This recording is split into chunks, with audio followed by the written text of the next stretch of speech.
조 바이든 대통령의 졸전으로 끝난 지난 27일 미국 대선 후보 TV 토론에서 도널드 트럼프 전 미국 대통령은 태도와 정책 측면에서 상황에 최적화한 진화한 모습을 보이면서 주목받았습니다. 민주당이 태어난 아이들을 낙태시킨다는 어불성설의 거짓말을 능청스럽게 하는 본연의 모습까지 달라지지는 않았지만 대선판에서 자신에게 불리하게 작용할 수 있는 사안에는 자제심 내지 통제력을 발휘했기 때문입니다. 그는 대선에 처음 나섰던 2016년 당시 힐러리 클린턴 민주당 후보와의 토론에서는 클린턴 후보 발언 중 뒤에서 서성이거나 노려보는 등 위협적 태도를 취하고 폭언성 막말을 하면서 최악이라는 평가까지 받았습니다. 2020년 바이든 대통령과 토론 대결을 벌였을 때도 트럼프 전 대통령은 바이든 대통령의 발언을 계속 회방 놓으면서 바이든 대통령으로부터 입 닥쳐달라는 말까지 들었습니다. 상대방에 대한 예의가 없고 쉽게 발끈하는 트럼프 전 대통령의 이런 토론 태도는 대선 후보들에게 대통령다움을 기대하는 유권자들을 실망시키면서 트럼프 전 대통령에게 상당한 마이너스로 작용했다는 게 미국 언론의 평가였습니다.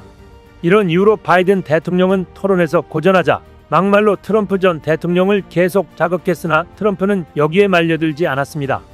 이 때문에 트럼프 전 대통령이 이전처럼 주요 팩트를 왜곡한 것과는 별개로 토론 태도 면에서는 노련해졌다는 평가를 받았습니다. 트럼프는 정책 공약 면에서도 선거 승리에 초점을 맞춰 진화한 모습을 보였습니다.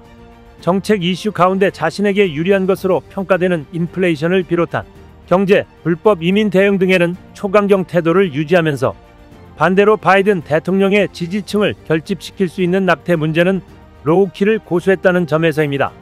낙태 이슈를 지지층 확대의 기폭제로 사용하려는 바이든 대통령과 민주당 전략에 굳이 놀아날 필요가 없다는 판단인 셈입니다. 트럼프 전 대통령의 이런 진화는 트럼프 2기 정부에 대한 우려를 더 키우는 요소입니다. 정계 2단화로 대선에 깜짝 승리에 좌충우돌했던 1기 정부 때와는 다른 나름의 치밀한 퍼포먼스가 2기 정부에서는 있을 수 있다는 점에서입니다. 특히 의회 내에서 세력적인 뒷받침이 없었던 1기 정부 때와 달리 트럼프는 공화당을 사실상 완전히 장악했습니다. 나아가 트럼프는 취임 첫날 일반직 공무원들이 맡던 주요 자리를 대통령 마음대로 해고할 수 있는 정무직으로 바꾸는 이른바 스케줄 F 행정명령을 시행하겠다고 공약하는 등 나름의 구체적인 2기 구상도 마련한 상태입니다. 이는 트럼프의 동맹 무시 대외 정책에 제동을 걸 수 있는 의회 및 정부 내 견제 세력이 없어진다는 것으로 안보에서 경제로 확대된 한미 동맹 관계가 이전과 다른 수준의 시험대에 설 수 있다는 뜻입니다. 그런데 트럼프가 동맹국들을 재편할 가능성이 고개를 들고 있습니다. 도널드 트럼프 재선 시 외교안보 정책을 결정할 차기 국가안보보좌관으로 꼽히는 엘브리지 콜비는 나라면 미국이 오커스 조약에 서명하지 않고 호주에게 핵잠수함 주는 것도 재고하게 조언할 것이다 라고 했습니다. 영국 언론과의 인터뷰를 가진 콜비는 지금 미국 조선업 역량으로는 2032년까지 호주의 핵잠수함을 공수해줄 수 없을 뿐더러 중국이랑 전면전을 각오하지도 않은 호주에게 미국 최중요 전략자산을 왜 넘겨줘야 하는가? 내 말은 중국과 전쟁이 임박한 이때 이런 군사 자산을 왜 퍼주느냐 말이다. 지금 미국이 바이든 말대로 잠수함 건조 역량을 해결할 수 있으면 모르겠는데 그것도 아니지 않나? 라고 주장했습니다. 그리고 콜비가 지적하는 다른 문제는 호주나 영국 등의 오커스 참여국의 군사 지원이 시진핑이 일으킬 전쟁을 막기에는 이미 너무 늦었다는 것입니다. 콜비는 이어 오커스가 본격적으로 핵잠수함으로 효력을 발휘할 때는 15년에서 20년은 걸린다. 그런데 시기상 이는 중국이 초고령화로 전쟁을 일으킬 힘을 상실하고 한참 후다. 중국의 전쟁 최적기인 지금으로부터 몇 년간을 막기는 늦어도 너무 늦다? 내가 결정권자였다면 오커스에 서명하는데 상당히 회의적이었을 듯하다. 라고 말했습니다. 오커스는 조 바이든과 전 호주 총리인 스콧 모리슨 및 전 영국 총리인 보리스 존슨에 의해 서명되었습니다. 지난달 트럼프가 오커스에 관해서 모리슨과 논했을 때 모리슨이 말하기를 오커스에 관해 충분히 환대하는 태도를 취하고 있었다 고 했습니다. 단 트럼프는 핵잠을 호주, 영국 양국 간 공동 건조하자는 오커스에 대해 개인적 의견을 표출하진 않았습니다. 때문에 이번 인터뷰에서 차기 트럼프 외교 정책을 담당할 콜비에게 오커스를 탈퇴할 거냐고 질문을 던졌습니다. 콜비는 오커스를 갑작스레 폐기한다는 말은 아니라고 부인했습니다. 내가 말하고자 하는 건 오커스가 하하호호하며 문제없는 척을 하지 말란 거다. 내가 미국의 통치자라면 지금 미국의 문제는 이러이러하니 다른 국가들도 같이 조율해 나가야만 된다는 것이다. 당연히 미국의 중요 동맹국인 영국과 호주와의 약속을 손바닥 뒤집듯 깨진 않을 것이다.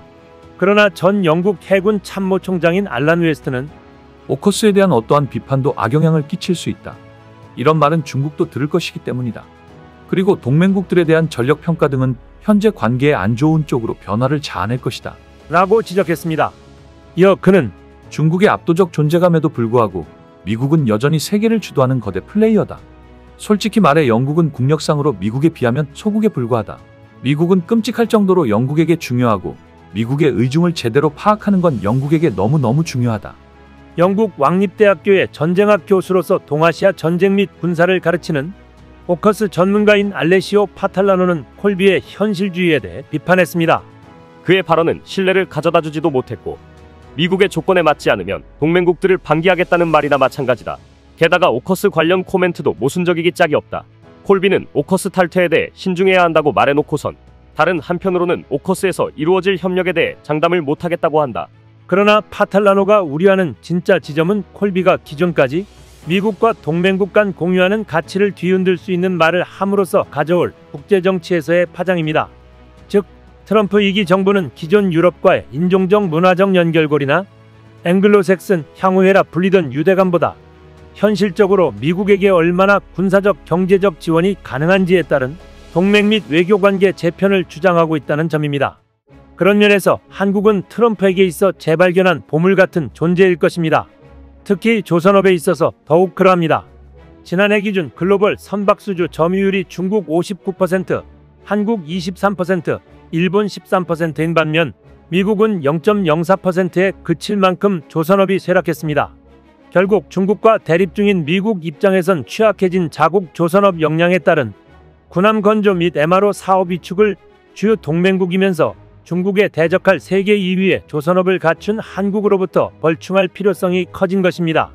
미 전략국제문제연구소는 4월 중국이 운용하는 전함은 234척으로 미 해군의 219척보다 많다며 중국은 조선업의 생산 능력이 미국의 약 230배라 전쟁 시 손상된 함정을 더 빨리 수리하고 대체 함정을 더 빨리 건조할 수 있지만 미국은 선박 건조 역량을 키우기 힘들다고 진단했습니다. 그러면서 조선 강국인 한국, 일본과 협력해 격차를 좁혀야 한다고 공개 조언했습니다.